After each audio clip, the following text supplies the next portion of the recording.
นี่กับมารีวิวนะครับเลี่ยม700ราคาบ่แพงเด้อเลี่ยม700เดี๋ยวสิไผอยากได้สิปักตะกร้าเด้ออันนี้ผมมือใหม่เด้อบ่เคยเสื่อมจังเทื่อแต่สิลองเสื่อมรีวิวให้เบิ่งเนาะ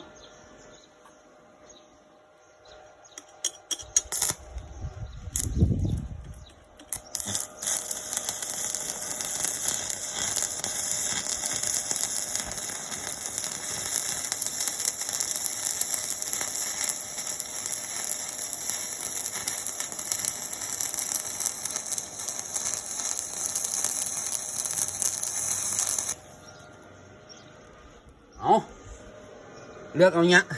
เล่นเอาเงาให้เบิ่งเลยดิฉันมาเคาะขี้เบิ่งเป็นยังไง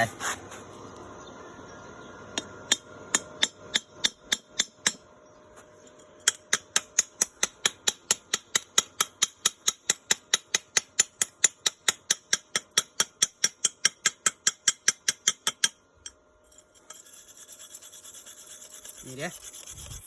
อันนี้มือใหม่เด้ออันนี้ย้ำว่ามือใหม่เด้อผมเป็นสั่งมืออาชีพเด้อขนาดเบิ่งหอยเสื่อมครับงานมือใหม่เด้นี่เอาเป็นนี่ครับเลี่ยมนะครับระบบอินเวอร์เตอร์นะครับประหยัดไฟนะครับเครื่องน้อยๆแต่ว่าพลังงานเหลือหลายนะครับ MMA 700เลี่ยมนะครับเดี๋ยวสิปักตะกร้าไว้เด้อผู้ใดสนใจ